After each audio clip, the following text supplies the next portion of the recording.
Well, a very warm welcome to another vlog, and this time around it's all about infrared photography, and more specifically I'm visiting County Offaly and we're in the grounds of Birr Castle. So I'm going to take the opportunity to make two vlogs. The first on infrared photography, focusing on some of the historic buildings in the area of Offaly, County Offaly. And also the landscape itself, given that it's August. There's a lot of green foliage on the trees, and hopefully we'll get bright skies over the next 2 days, which should make for some nice infrared images. Now, a supplementary vlog to this one is to explore the raised bogs and macro photography. So I'll link to that video up on the right there. So let me introduce the first subject here, which is an incredible subject. I couldn't ask for a better subject than this. This is the Leviathan of Birr Castle. It was the largest telescope in the world for 70 years. And the third Earl of Ross here at Birr Castle was the first person to observe spiral galaxies, previously known as nebulae.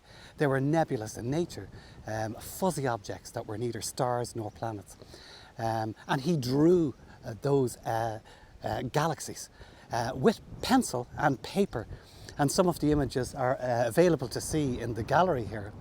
But the building of this incredible telescope really, it defies belief. It's an enormous barrel structure and the largest reflective plate in the world at that time in a telescope. And as you can see, it's a beautiful structure in itself, and surrounded by large specimen trees here in this open meadow area. It makes a beautiful infrared image. So I'm going to walk around. I think this is the angle that I'm going to focus on, which shows the barrel here of the telescope itself and the structure around which it was raised into the air to direct it at the subject matter, those galaxies. The observer would have to climb up the steps here, up to the very top, and to peer through a smaller optic to observe the subject of the telescope at the time, in the middle of the night, and I'm sure in freezing weather. So this was not an easy way to conduct observation through a telescope, but by God, it's impressive, and it shows the resolve of the man.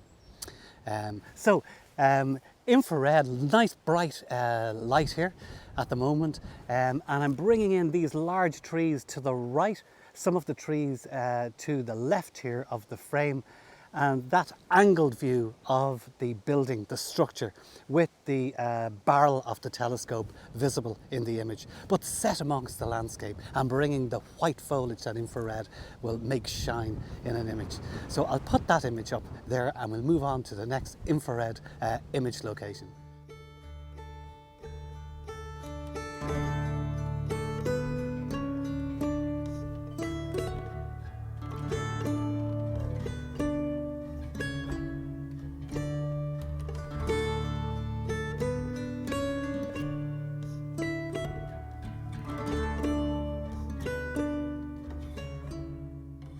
Well, the second location for this tour of Offaly in infrared is Clononey Castle. A beautiful small castle owned by an absolutely wonderful lady who invited me in to the castle, which is her home, and she has done it up over the last 4 decades. And I've really enjoyed my stay here, chatting to Marty, who is working on the grounds. And also lending a hand fixing a barbecue in the castle. I was lucky enough I had a screwdriver in the van. But let's get back to photography. So, wonderful day for infrared, that bright sunlight illuminating the castle. The sky appears almost black, and I waited for a cloud just to appear directly behind the castle, which gave it a beautiful glow. Using the foliage in the foreground. I've spent a while working a few scenes. There's a little bit of knapweed over here, which I used as a foreground.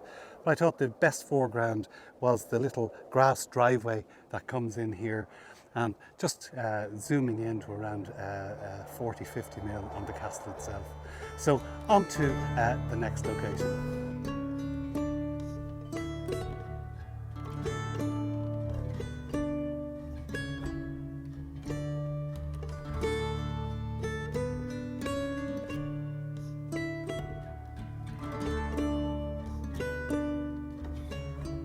So I've moved on from Glenoni Castle to the monastic settlement on the banks of the River Shannon, Clonmacnoise, and it's 20 years or so since I've been here, and incredibly enough, the first thing that I noticed when I came in was the manicured lawns and the lack of interest in those lawns. Where at Clunani we had the beautiful knapweed and the weeds and wildflowers to decorate the foreground. Now, if we have a look through the video here, the focus on the clouds in the background. That sky is going to turn out black, and those clouds are beautifully positioned across the middle of the round tower. So I'm going to switch from portrait into landscape mode and try to capture the round tower, the cross, the trees on the right, and the clouds themselves, and we'll try to keep those people out of the image as they cross the frame. So I'm going to take that image now and we'll put that up.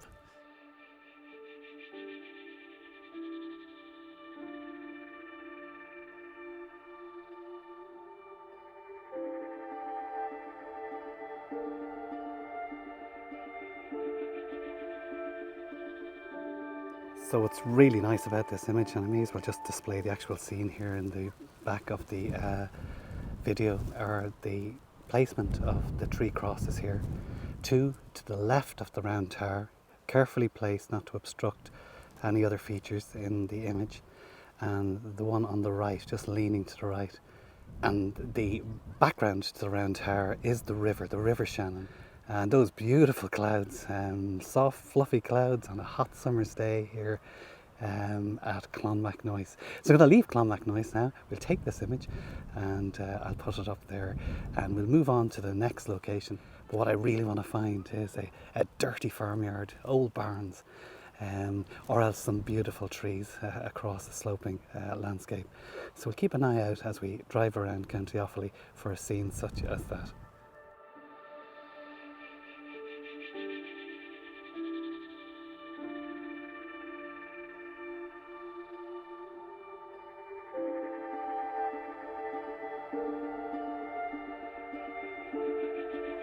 This is the final image of Clonmacnoise, and I find it the most interesting building. It's an old Norman castle that has collapsed on top of a mound and taken from the car park here at Clonmacnoise. It really is an interesting shot, a beautiful assemblage of masonry, effectively.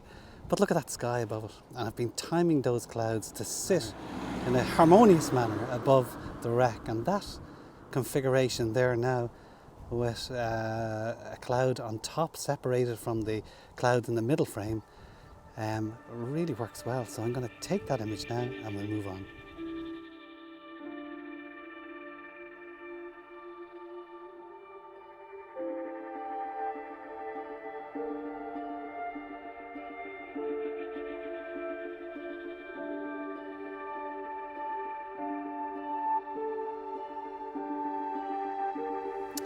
I drove down a few back roads here in County Offaly, but it's not often you come across a couple of trees, and these are ash trees in a field, beautifully placed near an old church graveyard.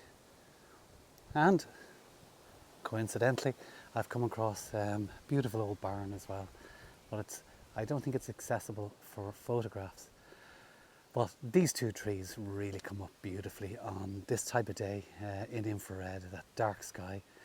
And I'm just waiting for the right cloud to pass by, just to complete the scene so the sky is not totally bland above and around the trees. You can see this chap here is coming into frame, and he might do the job. Camera settings, very simple. It's I'm not sure whether we can see in the back. I think the sun glares too much there, but it's 1/200 of a second f10 ISO 64, as we're on a tripod.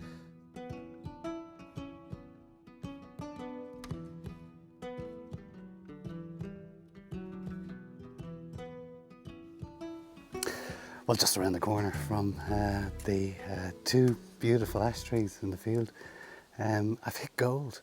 This is fantastic. I think it's an old Massey Ferguson tractor outside the most idyllic cottage, just up a gravel path. I think I'm in somebody's garden at the moment. I'm not sure. There was a sign for a graveyard, so that's really what I came up here to look for. But instead of a graveyard, I found this, and it looks fantastic in infrared. There's a lovely contrast. The tractor's coming out a little bit dark, but I think I'll be able to bring that out in post. So I'll put that image up now, and I'm delighted that I found this, a very unique scene that I just happened upon driving the back roads around County Offaly.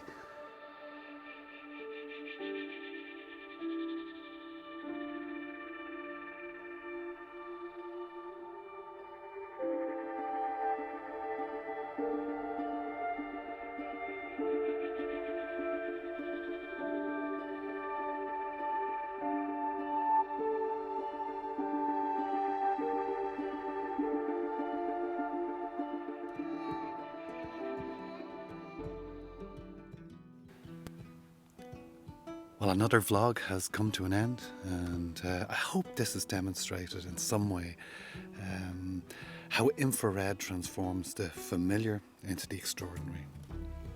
And unlike standard photography, which captures the world as we see it, infrared reveals a hidden realm of light beyond our natural perception.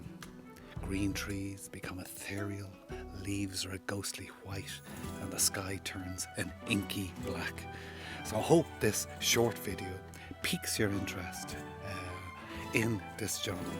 Next time, it's all about the ancient multicoloured rocks of the Copper Coast. So I hope you'll join me there.